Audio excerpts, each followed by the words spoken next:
Well, hello, and it's time for episode 16 of The Condescending Evangelist. And so I'm going to talk a little bit. See, rules, right? Rules, following house rules. Now, here's the thing you have to understand about following house rules.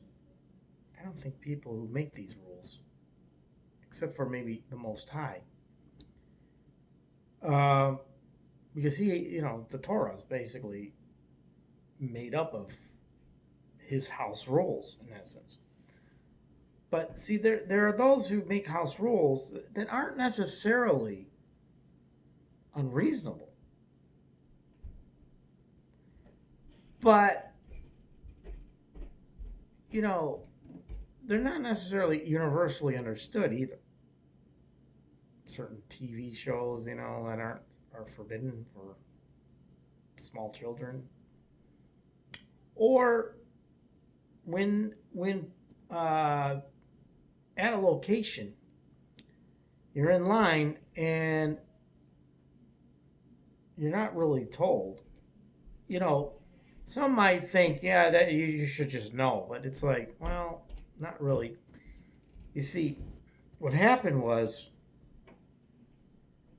my student was put in the van ahead of the two vehicles ahead of me. And I see a person holding gold. You know what I'm thinking? I'm just thinking I'm free to go once my student's in the van and buckled up. That's what I'm thinking. That should have been articulated to me, that it meant for the students. That's all I'm saying. The go sign was for the students. Look, autistic, I get it. They're autistic, and so they need a little extra whatever. That's not the issue I have. I do think it was terribly inefficient to put my student in first ahead of the other two vehicles. I do think it would be better to do it the way it was when I was there the first time. One vehicle at a time, put the student in. But see, if the issue is, well, the students aren't all ready at the same time. Okay.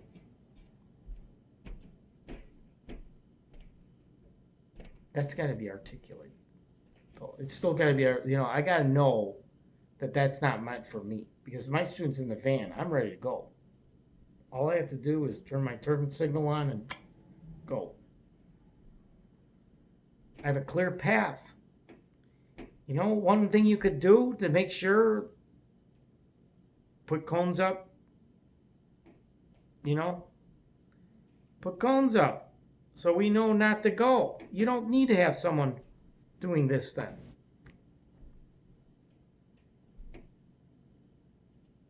Because then once the person up front has their student, they can go.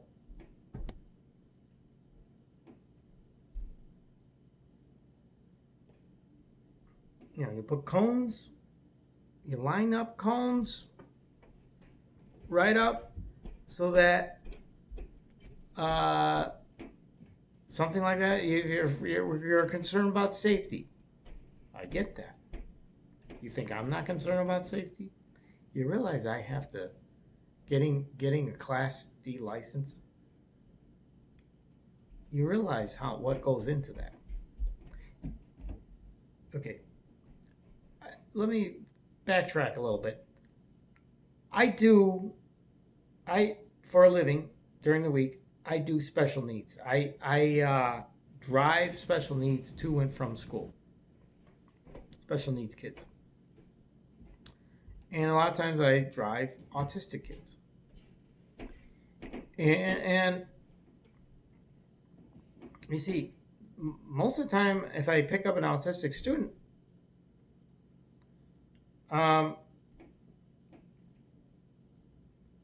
there's no one holding a go sign, and there's no one. I don't have to I don't need to see this. there's one place where they do that, but see, that's before I even drop the student off. See, I know I have to go a certain point, and then there's a line of vehicles, and then the person.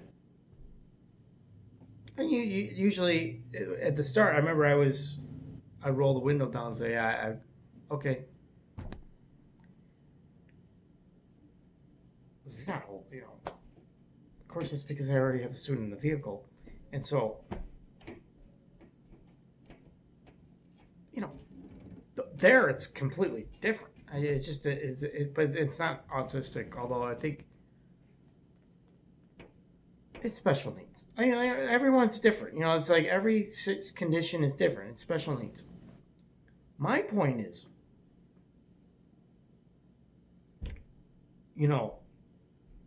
I just need to know up front. And see, I knew this was going to happen at some point. I was going to get agitated with administrator being condescending. I knew this was going to happen. I think I knew just at some point I'm going to have an issue with someone. Because they think I'm not concerned about safety. That's the issue, I think. They think I'm just not, these are rules. Hey, we have to be concerned about safety. It's like,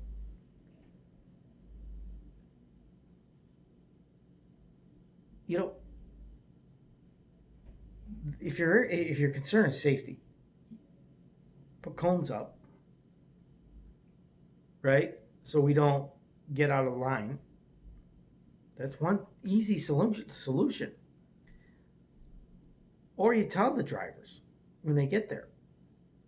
When the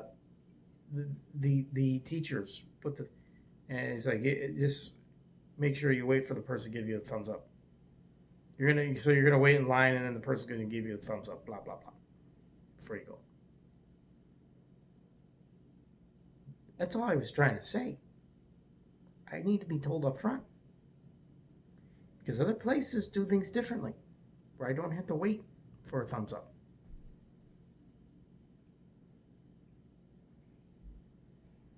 I'm thinking you're holding up the go sign, which means for us, I'm honestly I'm a little uncertain, but I'm like, well, what's the worst that can happen, right? I don't see the students running onto the parking lot, so I don't see vehicles going to our left. Like I said, put cones up. There's enough room for vehicles on the other side of the cones.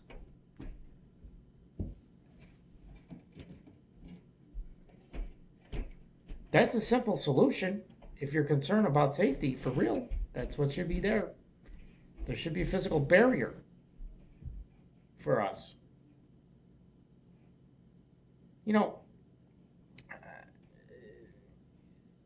House rules, right? Like, I get God has his house rules, right? In the land of Israel, Torah, he has his house rules. So I get following house rules. But sometimes rules are kind of, silly in my mind. I'll take an example. I watch a show, Big Bang Theory. All the irony, there's irony here. But, Big Bang Theory, Sheldon, he writes an extensive roommate agreement with Leonard. And some of the rules are just kind of like, the temperature's always got to be 72 degrees no matter what. It's pretty rigid. I mean, it's like, it may make sense, but it's pretty rigid. And some believe God's rules are kind of rigid. Well, God does what he does. It's more about obedience. That's really the reason the rules are the way they are. But furthermore, I don't know. You know, it is interesting how man is more concerned about us following man's rules than we are to be following God's rules. I do find that kind of interesting. Like the Sabbath, for example. Remember the Sabbath. Does it say anywhere in Scripture that God moved the Sabbath? No, he says, remember the Sabbath. It doesn't say anywhere that God moved the Sabbath. You get all kinds of rationalization regarding that, just like the feasts. You hear all kinds of rationalization regarding that. Oh, but man, if you get out of line, when you have the student in the vehicle,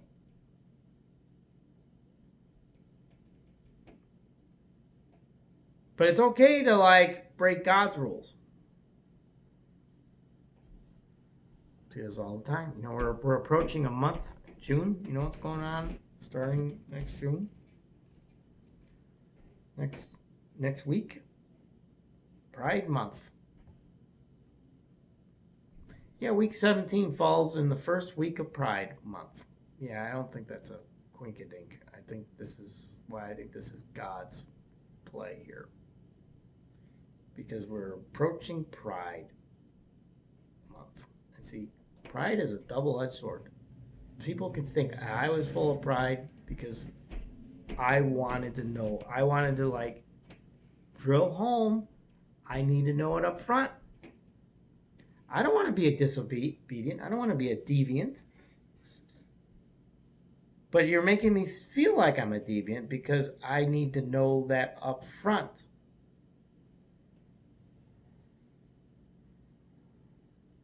But you know who the real deviants are? In my mind? Oh, those who are my house, my rules. When it comes to God's rules,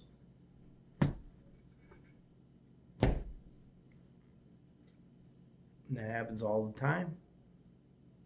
I'm not saying I'm exempt from that. I'm saying hypocrites. Jesus had real problem with the Pharisees.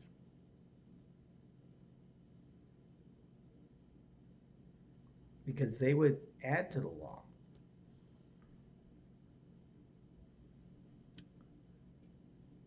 The Talmud. They would put the Talmud, which was the written, or it was the oral tradition, above the written word. And Jesus had a real problem with that. And see, I have a problem if you're going to make me follow house rules, and this has happened in different places, but you're going to not be concerned about, the Sabbath, for example. You're not going to have any concern regarding the Sabbath. And you're not going to have concern about God's appointed times. Yeah, you're a hypocrite.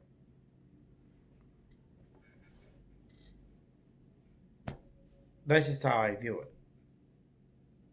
If you care more about pagan feasts than God's appointed feasts, you're following traditions of men. That's just what it is. And see, like I said, I'm not going to be someone who wants to break rules.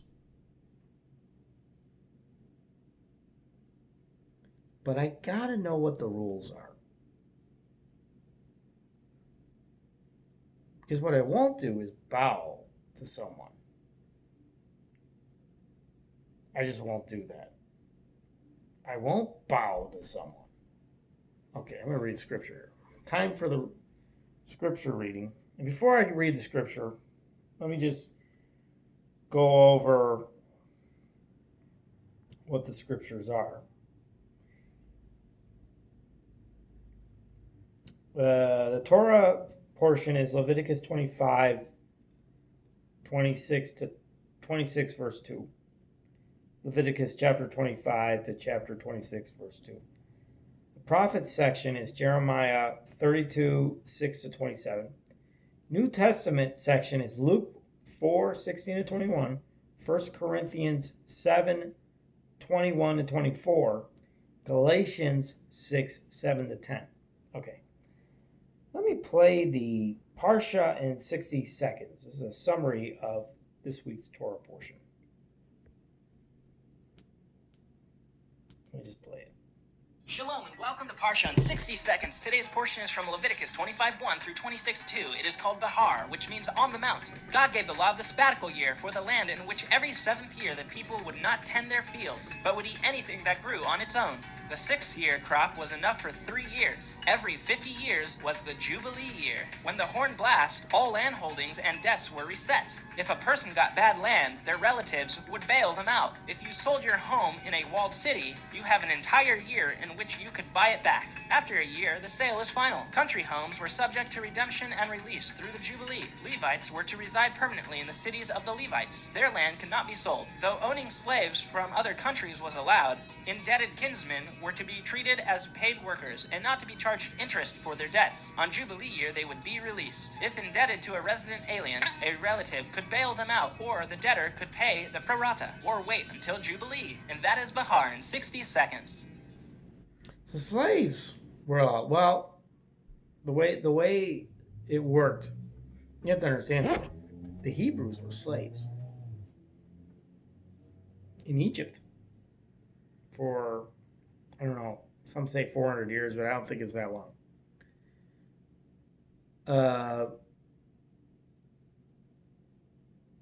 See, you have to look at it like, it's kind of similar to African Americans too, when you think about it. They were slaves probably for about close to the same amount of time, from 1620 till about 1865, about 245 years. That's probably how long the Hebrews were enslaved in Egypt. But beyond that,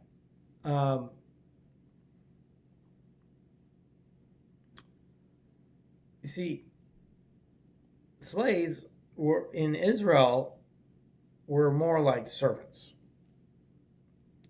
It was because of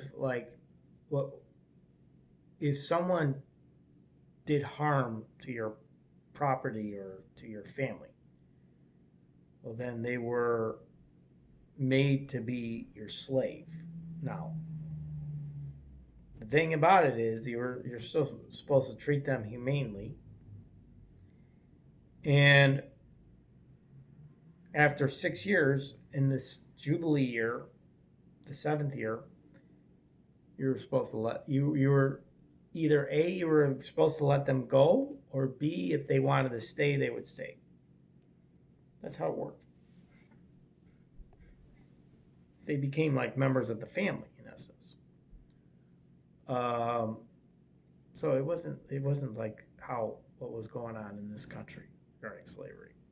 It wasn't that they were subhuman. It was more because they committed a violent act against your family or your property, and so they were made to be. Their sentence was to be your slave for 6 years.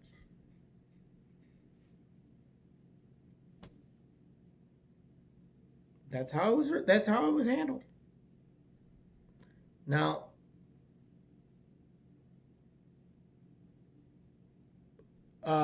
rules. Talking about rules. Well, like I said, we don't follow God's rules. We don't observe the Jubilee. It's interesting. Reset, right, was mentioned. 2025 was supposed to be the year of the Great Reset. I call it the year of the Great Regret.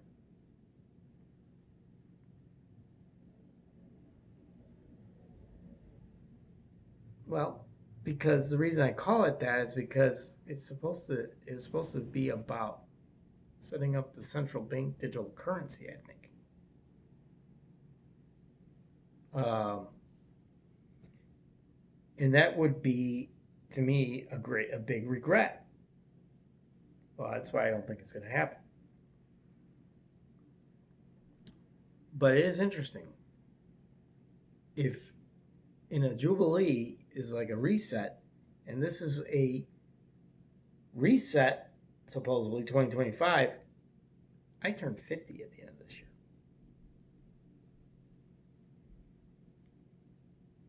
I'm just saying. I turned 50 at the end of this year. I find it interesting. I find that interesting.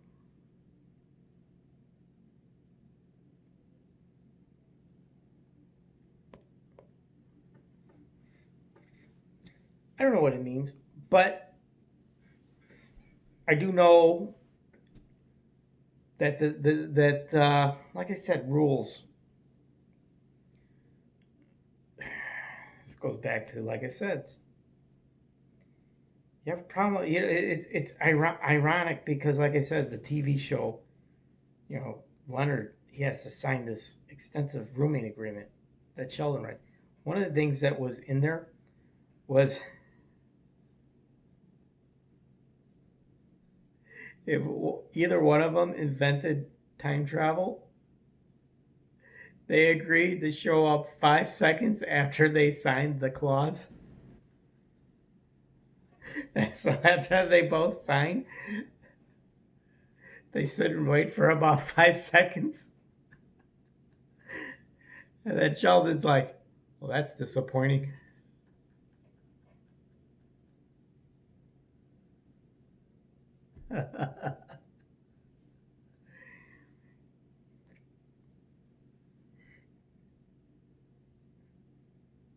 I'm saying, I just like, rules, right? People are like, but like I said, you got to know what the rules are. And, particularly in this modern age we live in, it's like things that were like hard and fast 40 years ago. And it's like, do you observe the Sabbath? Do you observe the Jubilee? Do you observe the appointed times? That's what gets me. And like this school that I'm at, I'm like, do you even have a Bible in the building somewhere? That's part of why I'm the condescending evangelist. Because all these rules, all these people make these rules. Are they following God's way? Do you know the Sabbath was moved by Constantine, in essence? A lot of accommodation was done to accommodate the pagans. The Catholic Church moved a lot of stuff to accommodate them.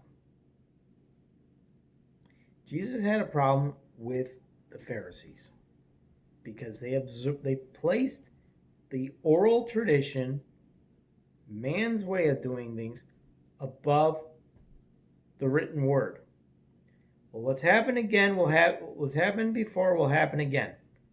I got problems with you people that want to talk about rules, certain rules,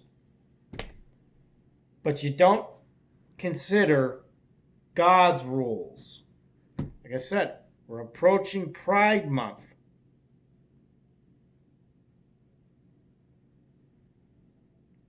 I got problems with if I see a rainbow flag at that building, if I pick up another student there.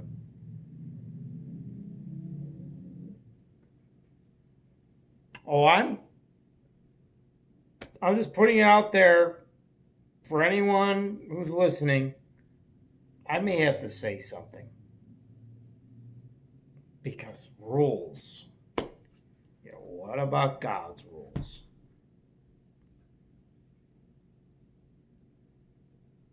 Oh, do you wear the seats and all that? Uh, you know,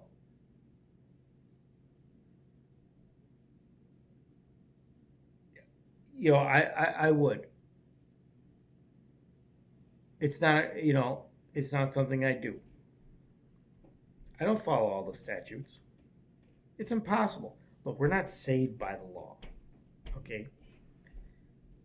That's kind of the point. We're not saved by the law. We're condemned by it. So, like I said, you're going to make rules. Well, then you're condemning people. You say, well, what are you saying about the pride stuff? Well, you see, it's called Pride Month. What's the sin that kicked Adam and Eve out of the garden? Pride.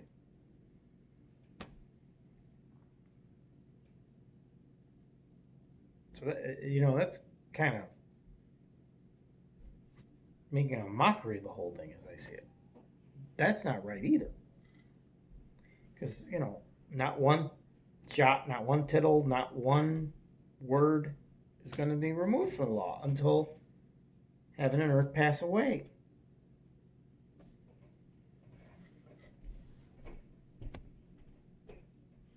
Look, I believe in law and order. I also believe in grace and mercy. And so I'm trying my best not to make this about me, but like I said, I am the condescending evangelist for a reason. Like you're gonna make me follow your rules, but are you following God's rules?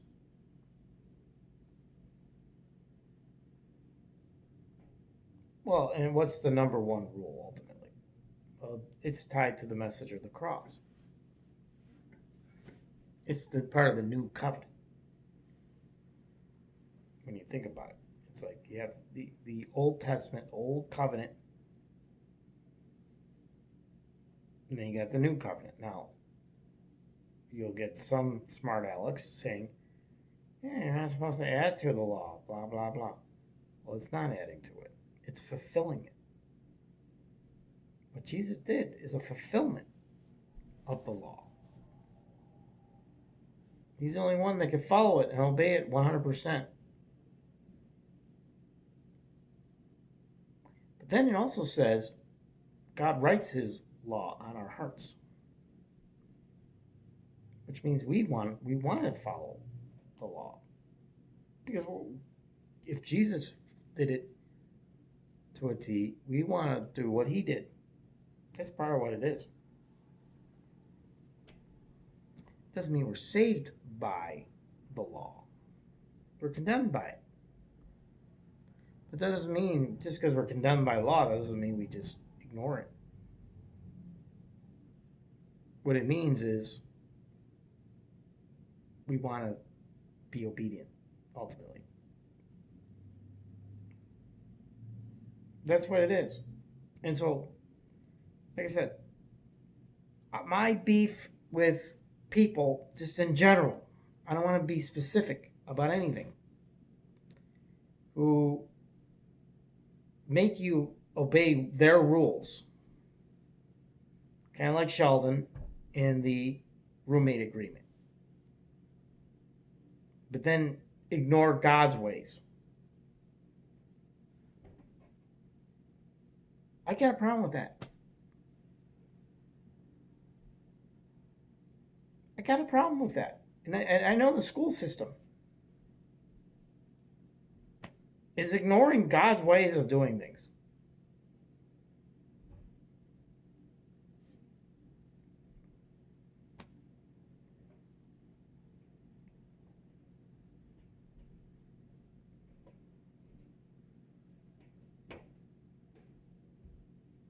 That's why I have a problem.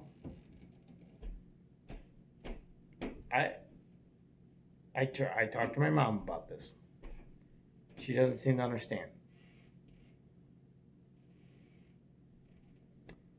She really should.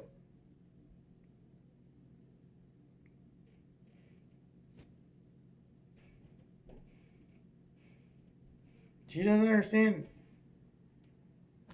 Look, it's not so much about. Oh, it's not so much. It's about. Well, ultimately, God's ways is better.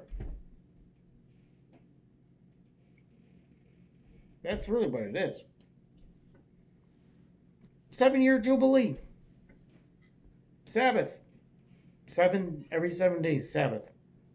Rest. Work 6 days, rest on 7. It's probably better. It's probably better that way.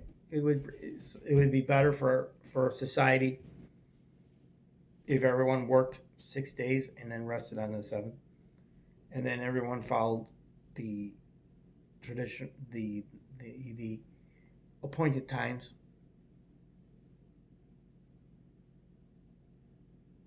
And if everybody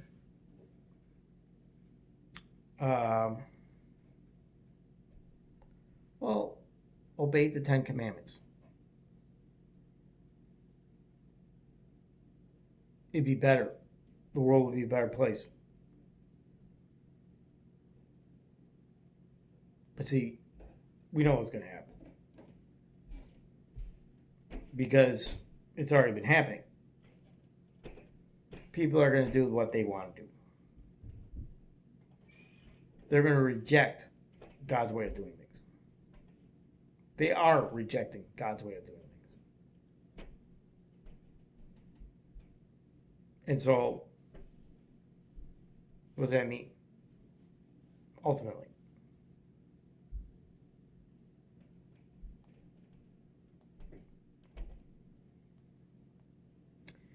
it means people who refuse the free gift of salvation through Jesus Christ on the cross and believing in their heart that God raised him from the dead.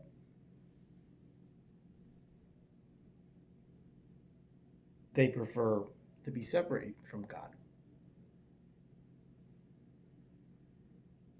I kind of know what it feels like to be separated, to feel isolated. I think God's giving me a glimpse of what hell's going to be like for a lot of people. Because at times I feel very isolated.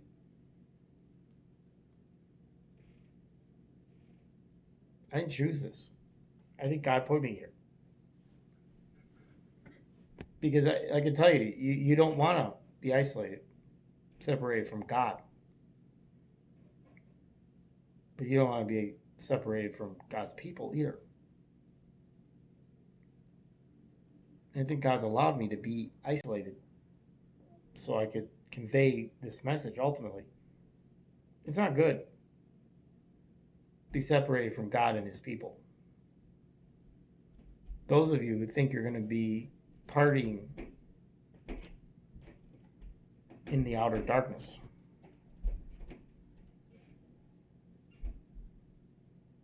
I imagine if things were like they are for me right now for all of eternity, I'd be miserable. I'd be miserable. I can't think that's what's happening. God's giving me a glimpse. He's giving me what it feels like. He's showing me what it would feel like to be isolated for all of eternity. You don't want that. I'm telling you, you don't want it. It's not good.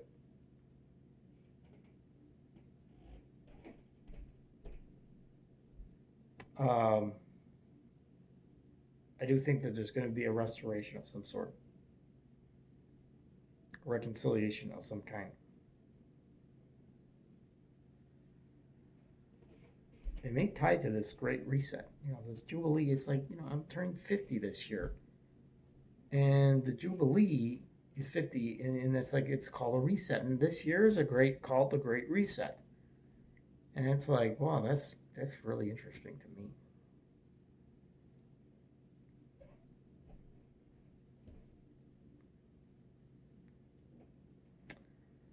because, like I said, I didn't ask for what's happened.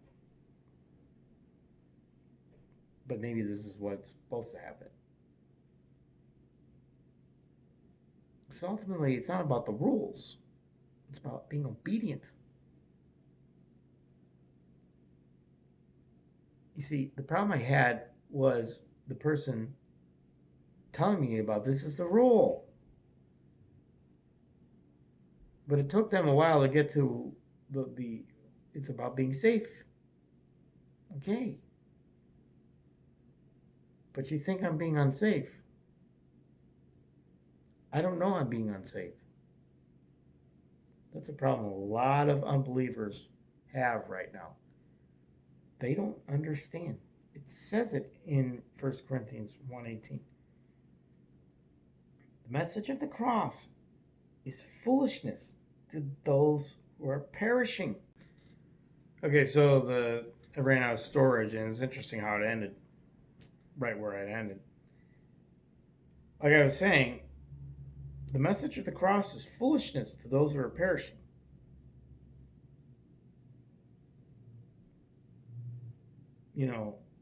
People who are unsaved, they don't even know the problem they have. It's the power of God. It is the power of God to those of us being saved. My point is like so many people don't even know that they're not in a good place of safety. They don't even know they're on. It's like AC/DC, highway to hell, right? They don't see a problem with it, at least in the song. Whether they change their hearts or not. In the song, they make the product. We're on the highway to hell. Don't stop me. God's like, I'm not going to stop you. He's going to try to get you to understand why that's a problem. And some people will be like, I don't want why God would create all this and then create people who then just decide, well, he created people with free will. This is a problem, I think, a lot of non-believers. It's like, well, if God knew people are going to go to hell, why would he even do that? Well, I don't pretend to understand the whole mind of God. But one of the things I think about is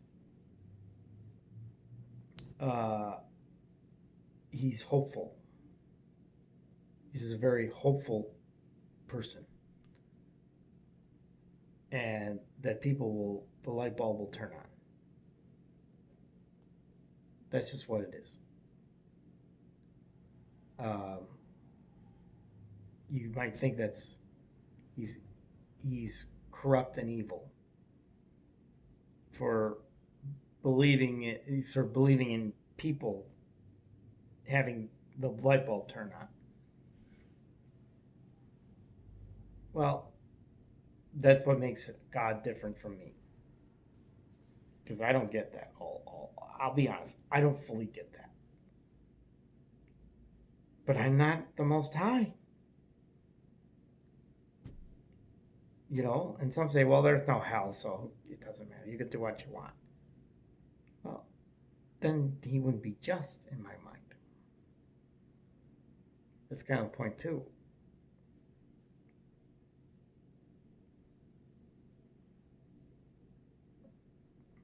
And so it's a complicated ordeal to deal with why God would create he creates it for the purpose of separating evil from good. That's the purpose of hell, as I see it. There needs to be somewhere for all the evil to go. It's an interdimensional thing that I don't think we're going to understand until we're on the other side. That's my view. See, we live in Earth, on Earth, whatever it is, and we only have we have a perspective of like some good, some bad that exists in our realm. Well, I think God's going to at some point, just like He separated the light from the dark during creation, that's something similar. He's doing separating evil from good. And that would include human beings. If there are human beings that just decided to do it their way the whole time, God can't be like trying to get rid of evil and then be like,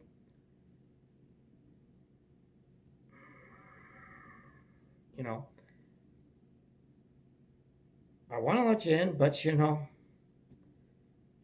I can't let anything that's going to corrupt the heaven in.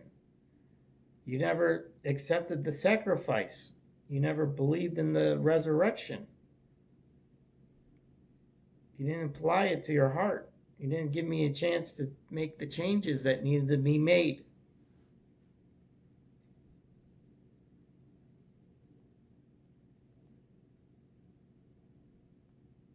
That's the issue.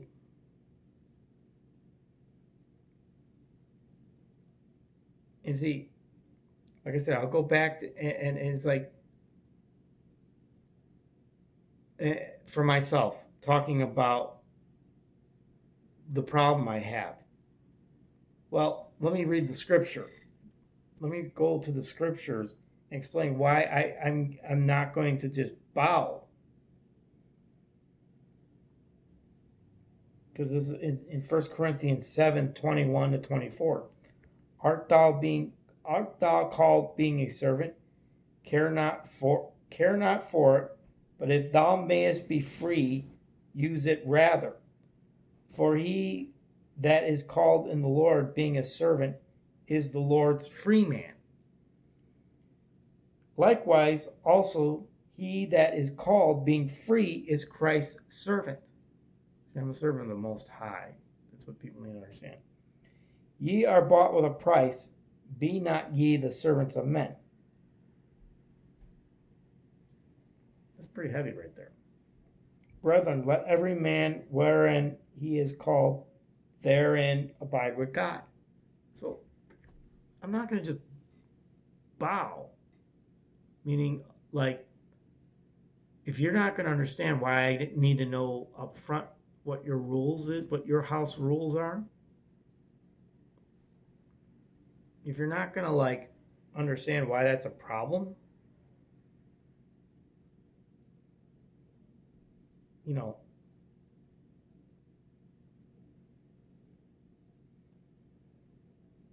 I'm going to have a problem because I'm not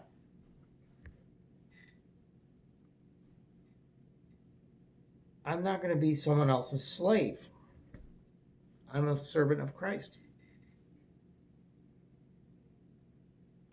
And so, if you're not going to tell me what the rule is, well, as long as I don't think I'm being unsafe,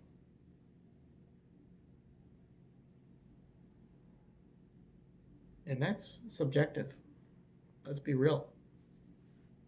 Your version of safety is going to be different from mine. I know this to be the case. And that's why it's like, I'm not here to be rebellious, because I don't think that's good either. There's no such thing as good rebellion. There's no such thing as good witches. I'm a servant of the Most High. Now, a slave is not above his master. A servant is not above his master. So I won't rebel against the company. I won't rebel against a school. But also, if I don't know what the rule is, I'm going to say what I think. I need to know that up front.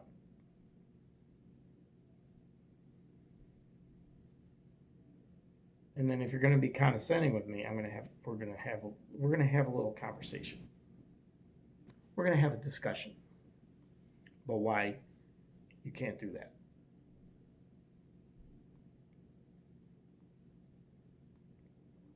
And you can't just tell me these are the rules. No, I got to know it up front. You're not my boss.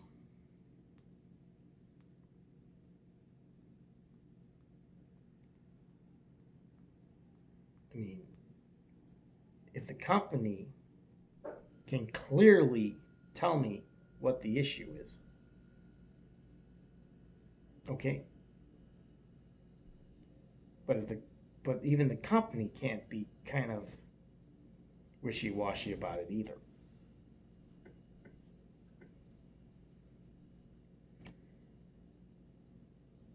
This is a problem in our culture and society because we can't just do things the way things worked in the past. I know this. We're coming to a day of reckoning because what we've done is we coddled an entire generation. That's part of what's happened. We've coddled an entire generation.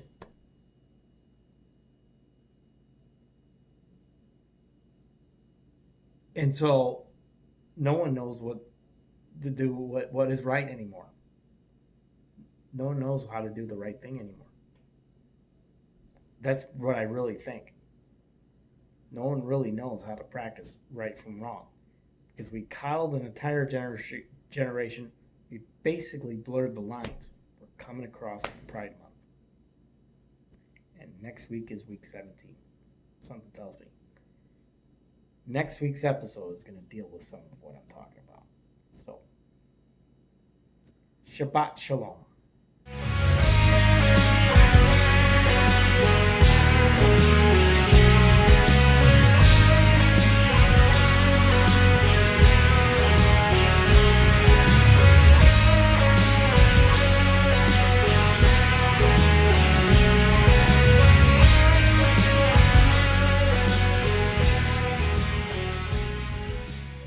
Goodbye, Toledo.